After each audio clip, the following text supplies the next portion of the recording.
Nous passons maintenant à la résolution, point numéro 66, déposée par Pierre Jakubowicz et Rebecca Breitman, sur un sujet tout autre.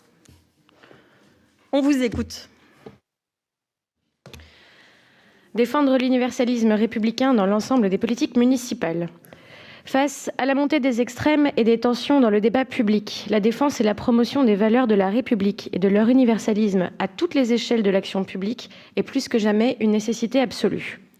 La ville de Strasbourg, comme première collectivité de proximité auprès des citoyens, en charge de politiques aussi essentielles que l'éducation, la culture, la solidarité, la lutte contre les inégalités et les discriminations, doit prendre toute sa part dans ce combat républicain essentiel.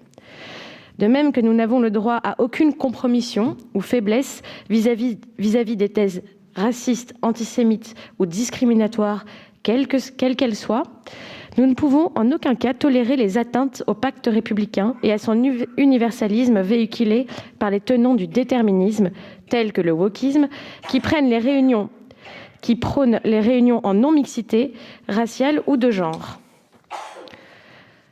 C'est pourquoi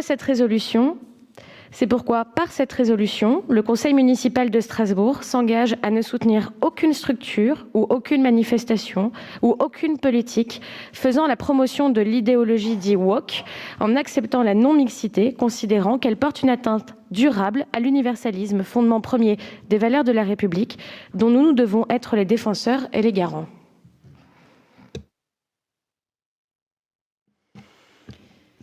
Merci. Alors, c'est apparemment une obsession. Oui, la République est une obsession. La mise en cause des élus de la majorité par vous-même en est une autre. Et ces attaques, encore une fois, sont absolument inacceptables. Alors, nous allons avoir un débat sur cette résolution.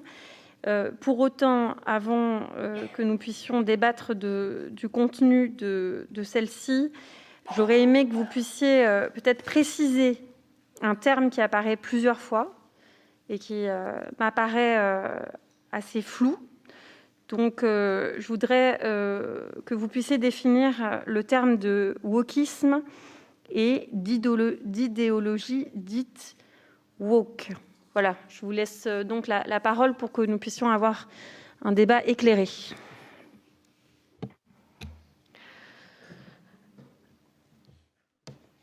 Le principe étant bien de parler, alors je m'amuse de faire comme... Parce que du coup, maintenant qu'on est tout à fait francs les uns avec les autres, en utilisant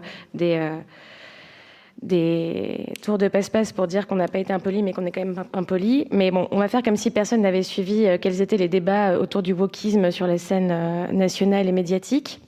Et on reprend la définition, une des définitions claires du wokisme, qui est notamment celle de partir du principe que nous sommes...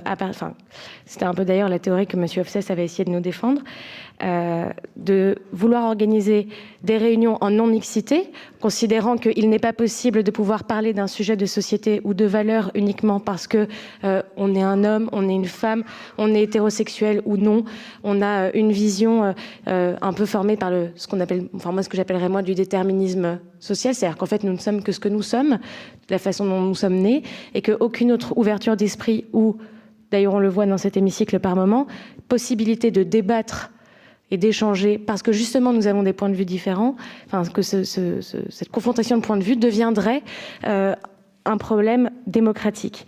Donc le wokisme, c'est le fait de promouvoir les réunions en non-mixité, de promouvoir les réunions, comment on appelle ça maintenant, racisées, sous prétexte que seules ces personnes qui se ressemblent et qui se ressemblent dans leur identité ne peuvent que se comprendre et que les autres ne peuvent pas les comprendre et ne peuvent pas débattre des sujets et des valeurs de société.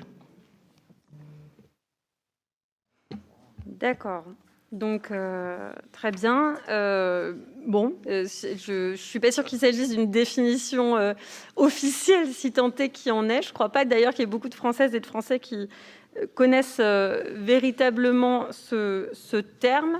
Mais donc, je comprends que pour vous, c'est la promotion d'événements non mixtes.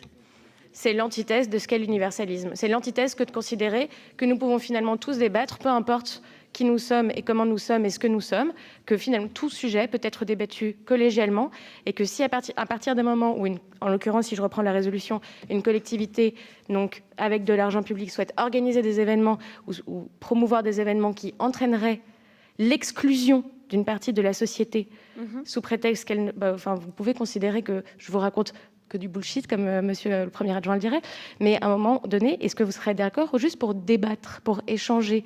Moi, je serais bien intéressée de connaître également votre définition. Mais maintenant... sur le wokisme, vous en aurez pas. Pour moi, jusqu'à très récemment, le wok était une grande poêle dans laquelle on fait frire des aliments. Du coup, je serais vraiment très intéressée de savoir pourquoi une partie de votre majorité soutenait le wokisme selon Sandrine Rousseau, parce que du coup, je ne pense pas qu'elle soit cuisinière, mais bien candidate à la primaire. Nous allons débattre, Madame Breitman. Très bien. Je vous remercie en tout cas pour cette tentative peu éclairante, mais méritoire. Alors, je vais passer